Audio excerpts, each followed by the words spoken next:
your nation, your province, your southern Alberta. From the heart of Lethbridge, it's Bridge City News Weekend Edition. Hello, I'm Naveen Day. Thanks for joining us for a look at what's been making headlines in Alberta. The sentencing hearings for Chris Carbert and Anthony Olenek continued on Thursday. Court heard sentencing pitches from the Crown and the defense before the justice gives his expected final submission on September the 9th. BCN's Landon Hickok was at the courthouse with more details. I'm back here at the Lethbridge courthouse where we are nearing the end of the sentencing hearing for Chris Carbert and Anthony Olenek. We have heard the lawyers from both the defense and the Crown stating on their opinions what they think the proper sentencing on the two men should be. The Crown made their submissions first. Crown prosecutor Stephen Johnson once again made his case that the two men showed their readiness for conflict between protesters and police officers and recommended 9 years for the two men, stating it was near the high degree maximum of 10 years, just shy if the event were to take place. Johnston also commended the RCMP's response when they made their initial arrests on the two men, stating their professionalism in, quoting, stopping this thing before it got too far, once again stating that the two men were dangerous. When Olenek's defense lawyer, Marilyn Burns, took the stand she once again addressed her comments from earlier in the week, stating a cultural bias relating to the weapons charge, and quoting saying that urban people just aren't comfortable with firearms. In terms of sentencing, Burns recommended to Justice David Lebrance that Olenek would be given absolute discharge on the explosives charge and community service on the mischief charge, and that he learned his lesson over his time in remand for the last 2 years.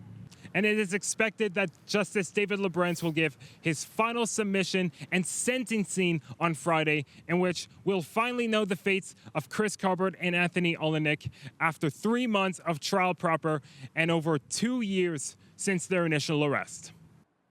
Government officials said thanks to higher than expected oil prices, Alberta is forecast to have a surplus of $2.9 billion at the end of 2024-2025.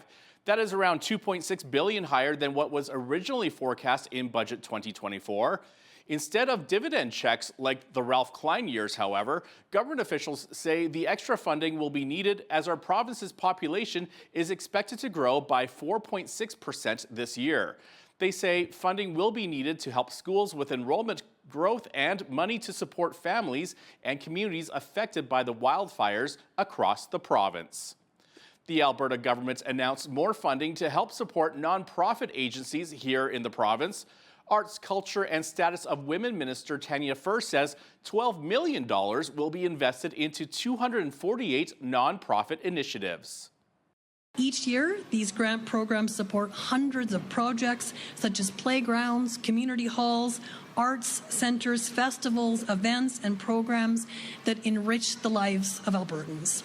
The Community Facility Enhancement Program, or our CFEP program, provides nonprofits with the funding they need to upgrade, enhance, and build community facilities. Facilities that provide a gathering place for communities in every corner of our province. Furr adds that the province will also be supporting the Women in Need Society of Calgary to help them open their new location in the city. Well, it is back to school time, and for many parents, it can be a stressful time. So much money is needed for back-to-school supplies and clothes for the kids. When it comes to opening our wallets, however, we should be thankful that we live in Alberta since we do not have to pay a PST, only the GST. To hear more about this, Hal Roberts chatted with Chris Sims, the Alberta director of the Canadian Taxpayers Federation. So Chris, when it comes to provinces that are a lot more expensive for parents, which ones are we talking about here? If you look next to us in British Columbia, they have a very punishing 7% PST on nearly everything, including a lot of school supplies. This might sound strange, but backpacks and knapsacks carry a PST, but they have this strange exemption for bags designed specifically to carry books. You can somehow fight for a rebate. That's really unfair. What's also unfair about British Columbia is that they charge a PST on used items. So if you're a family who's shopping at a thrift shop for back to school for your kid, you're still paying PST. So that's really out of bounds. You take a look at a place like Ontario, there across the province there, those families are going to be spending around $50 million just in their PST portion, just in back to school. The calendar says that summer is coming to a close, but the weather says summer's in full swing. But what can be said about your golf swing? Up next, we chat with a PGA of Canada head professional to get some tips.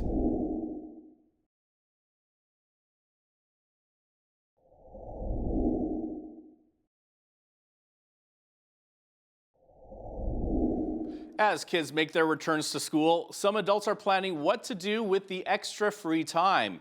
Golf is either one of the most relaxing, enjoyable games on the planet, or one of the most frustrating, depending on your mindset. We want to learn a bit more about how to enjoy and improve our golf game today. So Jeanette Rocher met with Eric Porter. He is the PGA of Canada head professional at the Lethbridge Country Club. So let's get right into that. What are some of the most common mistakes that you see golfers make? So one of the most common mistakes that we see golfers make is definitely overswinging. So everyone wants to hit the ball long and far, but when we swing too hard, that's when things go out of whack. So just, something like just slowing down your tempo. Instead of trying to hit it 400 yards, let's just try to hit it down the fairway so we have a clear next shot to the green instead of being in the trees. Some other mistakes that we do see is, players are using wrong equipment. This game is hard enough already. Now with custom fitting, being able to fit players exactly to their spec makes the game much more enjoyable and makes it much more easy for sure. So Eric, speaking about equipment, how important is it to get the right equipment for yourself? And what about club lengths? Do these lengths have to be a certain? Yeah, clubs have to be definitely. a certain length? Once again, every golfer is unique based on height, length of arms, hand size. So definitely, if you're going to be investing in golf clubs, I definitely recommend coming and seeing a PGA of Canada professional. You'll get properly fit. So once again, we have the proper shaft length, the proper shaft flex, the proper characteristics of, do we need to hit it higher, do we need to hit it lower? And grip, same thing. Depending on your hand size, that's going to dictate the size of your grip. And there's also other factors that may change your grip size as well. For example, seniors with arthritis, we want to get them in a great big grip so they're not squeezing so hard. So just little things like that. Once again, all equipment is fit directly to each individual, and I 100% recommend seeing a PGA of Canada professional to get properly fit. It will make the game much more enjoyable. Any tips on how to deal with those windy days, especially here in Lethbridge? There are definitely some tips that we could utilize and put in our bag to make the wind a little bit more friendly when we are playing. And when it comes to basically hitting a ball lower, if I was hitting a stock golf shot here with this 7-iron, my ball position would be basically in the middle of my stance. I'd make a full swing, my hands would finish up high like this. If we were trying to hit a low golf shot or in the wind, one thing we definitely recommend is club one to two clubs up. And then simply just by placing the ball position back in the stance, what's going to happen is the club's going to hit the ground. We're going to make a shorter follow through, and we're going to be able to hit the ball on a lower trajectory so the wind won't have as much factor. And like I said, definitely club up. A lot of golfers, when it is windy, the biggest mistake that most amateur golfers make is they get up there and, well, the wind's blowing in my face, I'm just going to swing harder. That's the worst thing you could do. You create more spin on the ball, and the wind is going to prevent more curvature. Most of us don't have the greatest swing in the world, Eric. So what's your advice on picking up your swing, getting a better swing? So to get a better swing, the first thing I'd focus on is finishing balanced. If we're able to finish a swing balanced, we're not over swinging. But most golfers, like I said, we're trying to hit the ball so far. If you're trying to hit the ball that far, take an extra club, swing less, so you'll be able to finish nice and balanced. So many golfers that we see on the golf course, they swing and they're falling all over the place. So when we hit a golf shot, we want to make sure that it's just back and we're able to hold that finish, that we're nice and balanced. If we're moving all over the place, we're just over swinging, and that's going to cause a lot of misstruck shots. And then, of course, Eric, as we mentioned many times, it's a very frustrating game. So how do we not give in to frustration and keep our mindset calm? Any tips on that? So first off, most golfers need to realize we're going out there for fun with our friends or family or, working crew. We're not going out there playing for millions of dollars like the PGA and LPGA professionals. So the biggest thing is it is a game. Go in there with an open mindset of go out there, try to have fun. Don't worry about your score.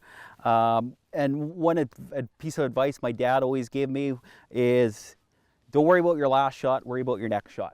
You can't change anything about your last shot. So if you hit a bad one, don't be down on yourself and, letting it dictate the rest of your day. Just worry about hitting a good next shot and, forget about that bad shot. There's nothing you can do about it. So just move on. After the break, we go out to find the best way to prep an easy meal that's not only good for your gut, but also your brain. That's next. Keep it here.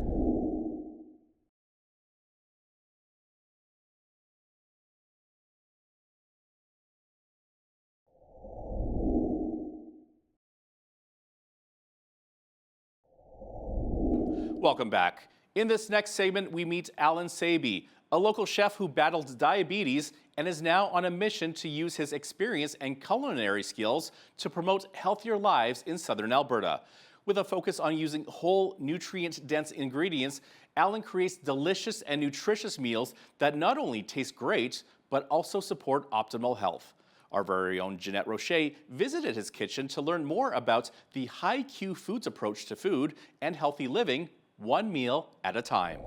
I was type 2 diabetic, 250 pounds. I'd come from a kickboxing background. So I was, cutting weight, putting on weight, cutting weight, coaching guys. And when I stopped doing that, I just kept putting on weight. And it turns out I was insulin resistant. That's in my genes. I was my whole life. Couldn't really understand what was wrong. Got tested for type 2 diabetes, and I said, what's type 2 diabetes? And the doctor said, it's high blood sugar. And I was like, well, let's just call it high blood sugar then. That's, So then I didn't do anything about it for 9 years, because I'm a guy. And then it got really, really bad. And I won't tell you that whole story, but once it got really bad, I decided I better do something about it. And the doctor wanted to put me on medication. I said, just give me 3 months. And in 3 months with food alone, I completely reversed it and have been on this path of shouting from the top of my lungs ever since. Okay, and it's just all about the food. All about the food. Okay, so this kind of, you were like, wow, light bulb going off in your head. Other people need to know about this. Yeah. Right? And being from like a fitness background, right? And having people cut weight and teach them how to do it, for me and my body type, it was completely wrong. And to be able to learn how food is just that medicine and what, and all the issues that we face with our food manufacturing and what was in the stores, to eliminate all that and live like I have now for 5 years with completely controllable blood sugars, down a bunch of weight, loving life, running in the coulees, and cooking my ass off. Interesting. Okay, so what are these exactly? These are steaks. These are 10 ounce, 9 and 10 ounce. That. Yeah, I know, it looks like it. So those have come out of the sous vide machine. Okay. They've been in there for an hour and a half, and they're perfect medium rare right now. So we're just gonna get these pans smoking hot, but when you get a pan that bounces, see how the water bounces around like that? I do. Well, that means it's not gonna stick. I could do an egg in there and flip it no problem now. So a little bit of oil. Don't put water in the pan after you put oil, you'll have a fire on your hands. So would you say that no two people are the same in terms of how they store their fat, how they metabolize everything? Yeah. Well, there's such a thing as bioindividuality, right? Like everybody's got 2 arms, 2 legs, 5 fingers, but everybody's got dysbiosis is a little bit different. Like women especially, I mean, they just get the short end of the stick. You guys are way more antibiotics as a rule than men. And that destroys your gut biome. So I make sauerkraut here, fresh sauerkraut. That's in the shelves. The bone broth has got, very, very good stuff for your guts as well. But, if you're high blood sugar versus high cholesterol, or maybe you're underactive thyroid, overactive thyroid, there's all little nuances there to what we can do. So it's not all exact. There's not a cookie cutter, but like 80% of it's the same. So you're basically just cutting out the fats, you're cutting out the carbs, right? Well, the fats are, the fats come from, I use the healthy oil in, extra virgin olive oil on the roasted veg. We definitely used, you could use ghee as well, but I used an regular olive oil to saute the onions, and then a quick sear on the steak, right? You mentioned bone broth. Do you cook a lot with broth? I do, and that's how I started. I started taking broth because I found out how good it was for us. And what bone broth is it's grass-fed, grass-finished beef bones or pasture-raised chicken, and you cook that down with basically some veg for 16 hours. And that extracts and leaches a lot of healthy minerals out of the bones, out of the marrow. I mean, it's something that we survived on. 200 years ago, you'd be eating broth right now, right? That's what you would have, and so I use it in all my soups. And we'd all be real skinny. And you'd all be real skinny, Right. Exactly. Okay, so Alan, we're talking a lot about this. So what is somebody's first step on their food healing journey, so to speak? Well, I think two of the greatest things that you can do is cut out sugar and increase your probiotics, right? Really learn what inflammatory oil is. Stay away from seed oils. Really improve that. Cook from scratch as much as you can. That's more than one thing. But number one, I tell everybody, if you have any kind of a weight issue or allergy issues, let's cut out sugar. Number one. Oh, it's so hard to do that, though. I know. And I always say hunger is one thing, but craving's another. We really shouldn't crave anything, right? Being hungry is normal. Who cares? Craving something? Something's wrong. I just want to say thank you so much for having us down here, teaching me how to cook these delicious, nutritious meals. Hopefully, I know I've learned something, definitely. Hopefully our viewers have as well. Well, thank you. Come and see us. The kitchen is inside the Purple Carrot. Most people don't know. Thanks for coming down. Up next, it's out of the kitchen and into the ring. The boxing ring, that is. Stay tuned for this next Rock'em Sock'em story. We'll be right back.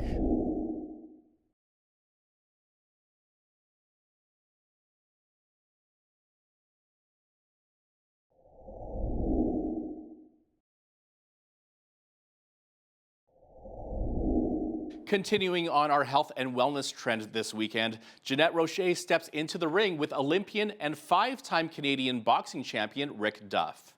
As he showed her the ropes of boxing, and they talked about how this club is helping people of all ages and backgrounds build strength, confidence, and a sense of community through the sport of boxing. Have a look. How do you teach somebody to hit but not injure? Oh, well, they got to have some control. That comes with experience working outside the ring, working with coaches and coaches teaching them, hand position and body position and footwork and hitting the bag, and they learn to.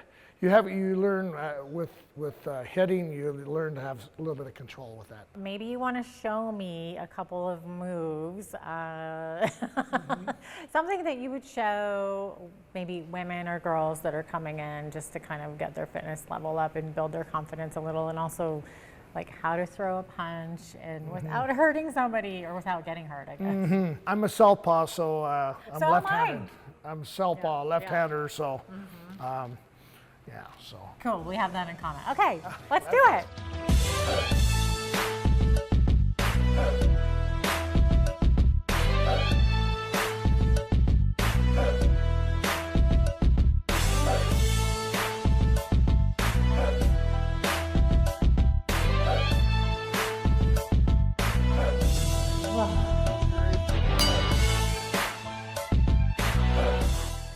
Here he comes. And, Oh, got your color. He's got the pink gloves for me because I'm a girly girl. So.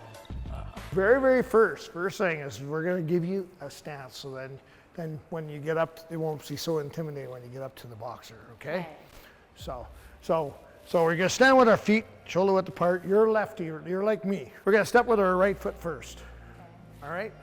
So we're going to be in this position. Our left hand's going to be up on our chin. Right there, and then our right hand's going to be out in front.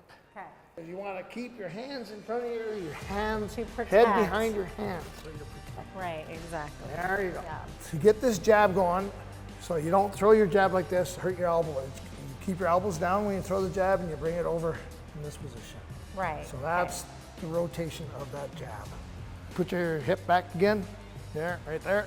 So that's going to come down here. We push off that back foot, and it's going to come push. And then the hip, turn the hip. There you go. Okay. There you go. Yes. I'm hitting you. I'm hitting Hit the you. Coutts' chin. All right, so this is your dummy. You get the hit.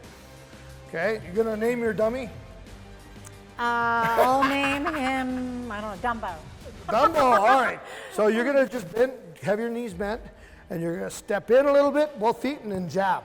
then step back, Okay. and then step back in, jab. Okay. Right Okay. where you were, or does it matter? You can do it right where I was. Here, let me turn this guy for you. Or I can right. move. Yeah. That's okay. All right, step in Okay, and so jab. Step in, jab. Yeah, and then step back. Keep your hands up high, chin. Okay. The left hand's on your chin. All right. There you go. So many things to think about. Yeah. Okay, as you step, plant, then back. Oh, there we go. There you go. Ah. Now let's see a big left hand only. Step in and then left hand. Oh! Right in his neck. Sorry, Dumbo. I'm sorry. He does not look happy.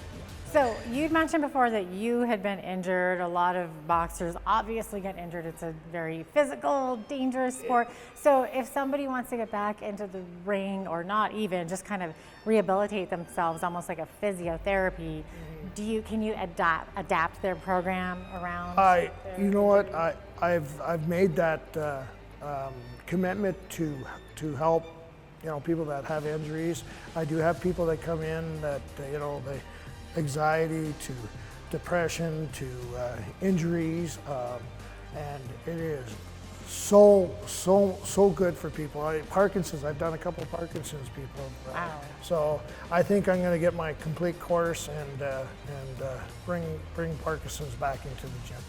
I don't know, Rick. So do you think I'm ready to get in the ring now and start competing? I think that you'll stand a good chance of surviving in the ring. Yeah. Ooh, I don't know about that, but thank you so much for showing me these moves. It was a lot of fun, and I think everyone needs to come and check it out. Check out something that you're not used to. Definitely, I wasn't used to this. Get out of your comfort zone. Okay, so we are at Lethbridge Boxing Club. This is Rick Duff, 5-time champion and former Olympian. Thanks so much for joining us today. Thank you for having me. Last weekend, we brought you part of our show from Lethbridge's annual Whoop Up Days. And according to officials with Lethbridge and District Exhibition, this year's festivities set a new attendance record. The details on that and more are coming up after the break.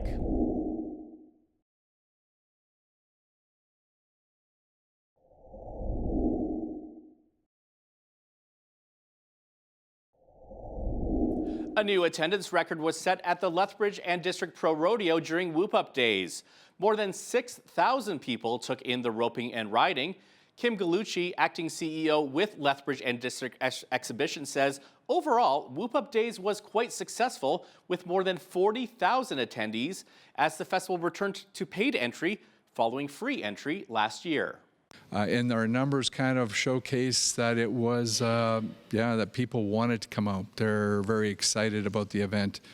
And I think the different activities that we had, of course, the improvement in the rides, the rodeo and the other areas really helped draw people from everywhere. We will be looking at that. I think there's always areas to improve and areas to expand on that we would like to look at. So overall, I think it was a win for Lethbridge. Fantastic year for Whoop Up Days.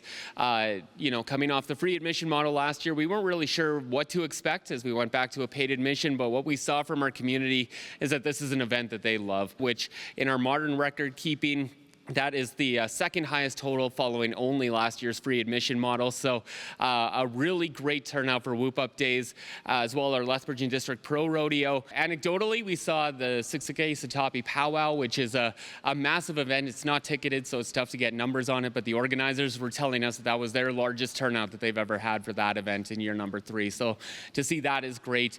We saw very strong crowds for both Fight Night on Friday night and Pure Power Wrestling on Saturday night. Gallucci says Whoop Up Days will return next year from August 19th to 23rd. The Pro Rodeo, meanwhile, will run from August 21st to 23rd. Athletes get to enjoy unique experiences, especially those who compete in the Olympics. Paige Crozon is a Lethbridge 3-on-3 basketball player. She has been competing for over 20 years, and yet she says her recent experience in Paris was second to none. Crozon talks about her long and busy summer and her incredible experience competing in the 2024 Summer Olympics for Team Canada. So we play on a professional circuit called the FIBA 3x3 Women's Series. So we play on stops all around the world all summer long. We've been doing that for 5 years, and that's amazing. And the travel is also really draining.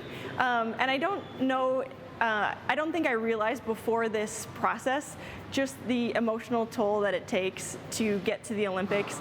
The journey is so consuming, which makes it so incredible, but then also so heartbreaking when you don't get the results that you want. But just this year, we started training in December and had multiple training camps. We had our Olympic qualification process, which started in May and lasted for about 5 weeks. And we traveled to Japan, to Canada, to Europe, and back to Canada all in that journey. I've dreamed about going to the Olympics or competing in the Olympics for about 20 years, so to be in that environment, the first time I walked onto the court at practice, it literally left me breathless. So to play in those venues and on that stage was amazing. Canada won a total of 27 medals at the Paris Games, including 9 gold. A Lethbridge food bank initiative, which feeds thousands of children each week, is gearing up for the start of the school year. When the schools open next week, the Mindful Munchies program will begin distributing lunches to the schools throughout the city. As BCN's Brett Brown explains, additional volunteers are needed, however, to support this worthwhile cause. Twice a week during the school year, the Lethbridge Food Bank's Mindful Munchies program delivers around 1,800 lunches to 35 schools in the city of Lethbridge. Preparing and delivering those meals is a huge effort involving between 35 and 40 volunteers every week. Currently, the food bank is looking for a few more volunteers like Shirley Dean, who has been helping out since 2020. I had some extra time and I wanted to give back to the community, and I thought what better way to do that is to make sure that kids are getting fed. And so this program really spoke to me because I know I had two boys growing up, and their nutrition and their lunches were very important for them, for their learning and their education. Dean says volunteering for the program is a great way to support a worthwhile cause, but there are also benefits for those that volunteer. It's also given back to me because I've met so many people that I'd never have an opportunity to meet in the past in just regular day-to-day, and I've met some really great individuals who I volunteer with and became friends with, and you learn so much every time you're here. The Mindful Munchies program is looking for another 10 to 15 volunteers. Shifts are about 3 hours in length, and there are both morning and afternoon shifts available.